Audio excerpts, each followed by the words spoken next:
శుభోదయం. అందరికీ నమస్కారం. నేడు ఆ గొప్ప ఆత్మ స్వామి వివేకానందుని జన్మదినం. ఈరోజు ప్రపంచంలో ఒక విభిన్నతను తీసుకొని వచ్చే విధంగా మనకు ప్రేరణ అందించుగాక, మనల్ని ప్రోత్సహించుగాక. ఆయన ఋగ్వేదంలోని ఉత్తిష్టతః జాగ్రతః ప్రాప్య వరాన్ని బోధతః, లేవండి, మేల్కొనండి,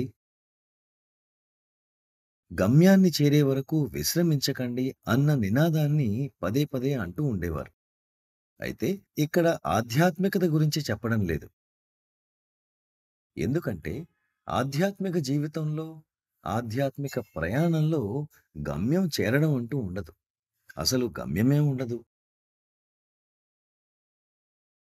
ఈ మాటలు కొందరిని నిర్ఘాంతపరిచే విధంగా ఉండవచ్చు. కానీ ఈ ఆధ్యాత్మిక ప్రయాణం తీరం, దరి లేని అనంతమైన ప్రయాణం. And where would you put a full stop and say, I have attained? If you do attain, then you have surpassed God. ఈ ప్రయాణానికి ఓహ్, నేను సాధించాను అని మీరు ఎక్కడ ముగింపు పలకగలరు? ఒకవేళ మీరు కనుక సాధించి ఉంటే మీరు భగవంతుని అధిగమించినట్లే. అయితే భగవంతుని అధిగమించడం అన్నది ఎన్నటికీ జరగని పని అనుకోండి. బాబూజీ మహారాజ్ అర్థం చేసుకున్న ప్రకారం అన్ని రకాల నిషేధాలను అధిగమించి, అన్ని రకాల అడ్డంకులను తొలగించుకొని, ఆధ్యాత్మిక పథంలో శిఖరాగ్రానికి చేరుకున్న మహాత్ముడు ఇంకా కేంద్ర క్షేత్రంలోనే ఈదుతూ ఉన్నారు. నిజానికి ఆధ్యాత్మికతకు శిఖరాగ్రం అనేది లేదనుకోండి.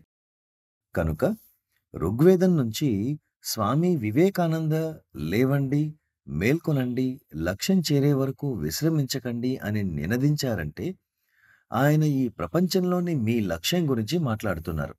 సామరస్య లక్ష్యం, సంతోష లక్ష్యం, ఈ ప్రపంచంలో శాంతిని స్థాపించే లక్ష్యం, ఆ స్వర్గాన్ని భూమికి దించడం, వీటి గురించి ఆయన చెప్తూ ఉన్నారు. అయితే వీటిని మీరు ఎలా సాధించగలరు? మనసు స్పష్టంగా, హృదయం స్వచ్ఛంగా ఉన్నప్పుడు మాత్రమే మీరు వీటిని సాధించగలరు. మానసిక స్పష్టత, హృదయ స్వచ్ఛత ఈ రెండూ ధ్యానం ద్వారా మాత్రమే సాధ్యపడతాయి. మిమ్మల్ని వాలంటీర్లు అనే కంటే ఆధ్యాత్మిక సైనికులు అన్న పిలుపునే నేను ఇష్టపడతాను. ఆధ్యాత్మిక సైనికులుగా మనం ప్రజలకు పరివర్తన చెందవలసిన అవసరం, స్పష్టమైన ఆలోచన, సరైన అవగాహన, జీవితం పట్ల ఒక నిజాయితీ అయిన దృక్పథపు ఆవశ్యకతను తెలియచేసి వారిని జాగృతం చేసే ప్రయత్నం చేయాలి. మనమే ఒక ఉదాహరణగా నిలవాలి. ఇతరులలో ఓ పవిత్ర భావాన్ని రేకెత్తించేలా మీ జీవితాన్ని గడపండి అనేవారు బాబూజీ. ఒకసారి మేము కొందరు అభ్యాసులం చారీజీతో హృదయపూర్వక సంభాషణ చేయడం జరిగింది. చారీజీ మమ్మల్ని పరీక్షిస్తున్నారు. Chariji was testing us. He was questioning who would give the right answer. His question was, what's the number one quality an abhyasi should have? ఎవరు సరైన సమాధానం ఇస్తారు అంటూ మమ్మల్ని ఒక ప్రశ్న అడిగారు. ఒక అభ్యాసికి ఉండవలసిన ముఖ్యమైన గుణం ఏమిటి అన్నది ప్రశ్న. ఒక అభ్యాసికి ఉండవలసిన అత్యుత్తమ గుణం ఏమిటి అనే ప్రశ్నపై మేము చర్చిస్తూ మాట్లాడటం మొదలెట్టాం. మాలో కొందరు ప్రేమ అని, కొంతమంది శరణాగతి అని, మరికొంతమంది సమర్పణ అని, అలాగే విశ్వాసం, శ్రద్ధ, సాధన అంటూ మాట్లాడారు. కానీ మాకు ఆశ్చర్యం కలిగేలా ఆయన వాటన్నింటినీ కాదని, అది విధేయత మాత్రమే అని చెప్పారు. విధేయత మాత్రమే మాస్టర్ గారి హృదయాన్ని జయిస్తుంది. దాంతో ఆయన తమ కృపను కురిపిస్తారు.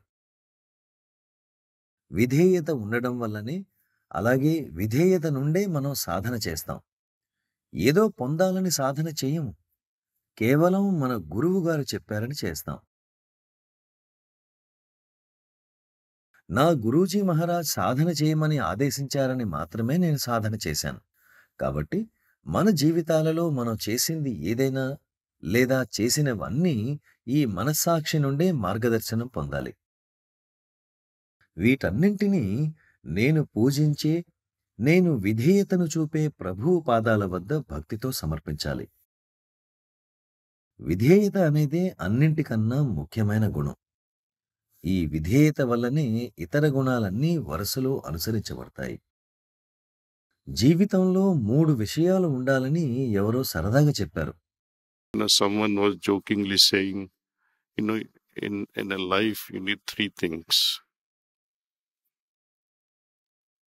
obedient children, loyal friends, and loving wife. అవి విధేయులైన పిల్లలు, నమ్మకస్తులైన స్నేహితులు, ప్రేమించే భార్య.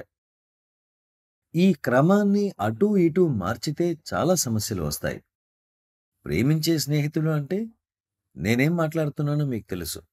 లేదంటే మీరు నేను మిమ్మల్ని టార్గెట్ చేస్తున్నానని అంటారు. నేను ఎవరినీ టార్గెట్ చేయడం లేదు. మీరు ఈ క్రమాన్ని మార్చి చూడండి ఏం జరుగుతుందో. మీరు మీ పిల్లలను అతిగా ప్రేమిస్తే వాళ్ళు మీ మాట వినరు. అప్పుడేమవుతుంది? వాళ్ళు పురోగతి సాధించలేరు. తండ్రి చెప్పే ప్రతి మాటను పిల్లవాడు వినాలి. పిల్లల నుండి అలా ఆశించడం తండ్రికి గల అహంకారం వల్ల కాదు. వాళ్ళ శ్రేయస్సు కోసమే అలాంటి క్రమశిక్షణ, అలాంటి విధేయత అవసరం. నమ్మకస్తులైన స్నేహితుల బదులుగా అతిగా ప్రేమించే స్నేహితులుంటే అప్పుడు కూడా సమస్యలుంటాయి. అతిగా ప్రేమించే స్నేహితులు ఎక్కువ మంది ఉంటే మీ భార్య అసూయపడి మీ జీవితం నరకం అవుతుంది.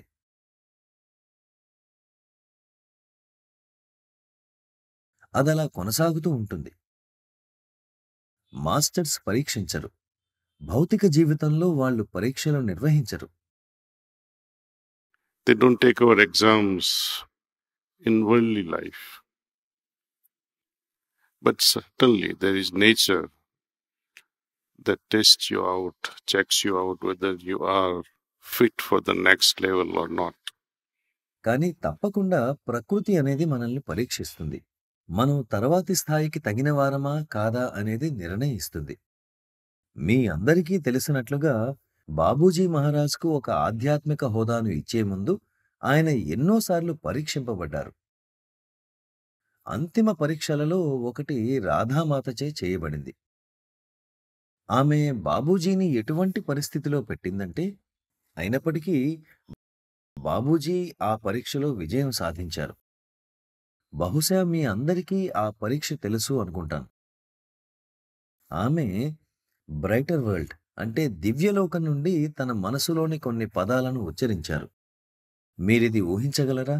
ఒక విముక్తి పొందిన ఆత్మ ఆ తలంలో, ఆ డైమెన్షన్లో కొన్ని పదాలను ఉచ్చరిస్తే వాటిని ఈ తలం నుండి అందుకోగలగాలి. అది చాలా కఠినమైన పరీక్ష. అయినప్పటికీ బాబూజీ, నా ప్రియమైన మాత, మీరు అవే పదాలను నేను ఉచ్చరించాలని కోరారు. ఇవి ఆ పదాలు అన్నారు. ఆమె ఎంతో ఆనందించి, ఇంతవరకు నీవు నన్ను తల్లిగా భావించావు, ఇప్పుడు నన్ను నీ సోదరిగా భావించు అన్నారు. ఏమైనప్పటికీ పరీక్షలనేవి ఉంటాయి, కానీ అవి గురువులచే కాదు, అస్తిత్వం లేదా ప్రకృతి స్వయంగా మిమ్మల్ని పరీక్షిస్తుంది. మిమ్మల్ని తర్వాతి స్థాయికి తగినవారా కాదా అనేదాన్ని నిర్ధారిస్తాయి. అర్హత పొందకుండా ప్రతి ఒక్కరూ ముక్తి స్థితిలోనికి ప్రవేశించడాన్ని ఊహించండి.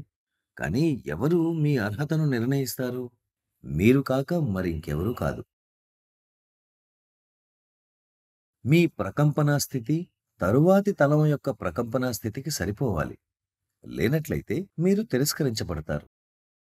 కాబట్టి మనం తేలికగా తయారైనప్పుడు ఉన్నతంగా తరువాతి తలాల స్థాయికి చేరుకుంటాము. In ashrams also, we have certain principles. We don't enforce them. ఆశ్రమాల్లో కూడా మనకి కొన్ని నిబంధనలు ఉంటాయి. మేము వాటిని బలవంతం చేయం. కానీ వాటిలో చట్టపరమైన పరిణామాలు, నైతికపరమైన పరిణామాలు రెండూ కూడా ఉన్నాయి. ఉదాహరణకు, నల్లధనం సంపాదించడం. చట్టపరమైన పరిణామాలు ఉన్నప్పటికీ నల్లధనం ఉన్నందుకు ప్రకృతి శిక్షిస్తుందా? నాకు అనుమానమే.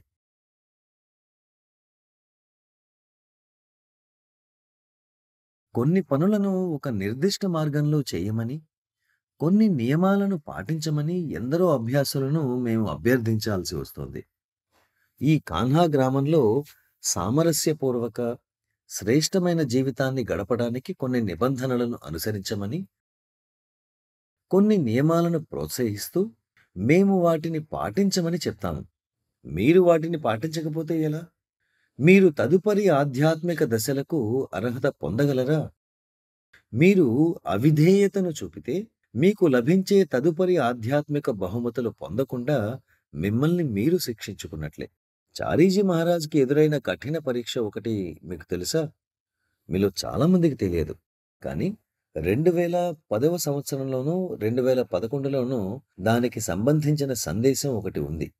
ఇది వారి కాళ్ల కింద భూమిని కంపించేలా చేసింది. ఆ సమయంలో నేను ఈ స్థానంలో లేను. వారి వారసత్వ ప్రకటన ఇంకా రాలేదు. అప్పుడు వారు, నేను స్నేహితులం మాత్రమే. వారు నాతో ఇలా అన్నారు, చూడు కమలేష్, బాబూజీ నన్ను ఎందుకిలా బాధకు గురిచేస్తూ పరీక్షిస్తున్నారు అని. అప్పుడు నేను వారితో అన్నాను, ఎందుకంటే వారు మీకు ఏదో గొప్పగా ఇవ్వాలనుకుంటున్నారు. మీరు దానికి సరిపోతారా లేదా అని పరీక్షిస్తున్నారు అన్నాను. అప్పుడు నేను బాబూజీకి ఎదురైన పరీక్షని, ఆ పరీక్షని గెలిచాక వారికి దక్కిన పదవిని చారీజీకి గుర్తు చేశాను. చారీజీకి ఎదురైన దానికి నేను వారిని అభినందించాను. అది చాలా భయంకరమైన పరీక్ష. దాన్ని నేను మీ ముందు ఉంచలేను కూడా. ఏది ఏమైనప్పటికీ మనలో ఎవరికీ అలాంటి పరీక్షలు ఎదురవ్వకూడదని మాత్రం నేను ప్రార్థిస్తాను. ఎందుకంటే మనందరం ఖచ్చితంగా దాంట్లో విఫలమవుతామని మాత్రం చెప్పగలను. ఆశ్రమంలో వేగంగా డ్రైవ్ చేయకండి, నిర్మాణ పనులు చేసే బృందాలతో సహకరించండి. అలాంటి కొన్ని సాధారణ అభ్యర్థనలు అనే చిన్న చిన్న పరీక్షలనే మీరు నెగ్గుకు రాలేకపోతే ఎలా? ఈ ఆశ్రమ నిర్వాహకులెవరు నాతో ఇలా మాట్లాడుతున్నారు అని కనుక మీరు అనుకుంటే మాత్రం అది మీకై మీరు ఆపాదించుకున్న అధికారంలా ఉంటుంది. అప్పుడు మీ నైతిక, ఆధ్యాత్మిక జీవితానికి మాకు ఎలాంటి సంబంధం ఉండదు. దీని గురించి నేను గతంలో చెప్పిన ప్రసంగంలోనే మీకు సవివరంగా చెప్పాను.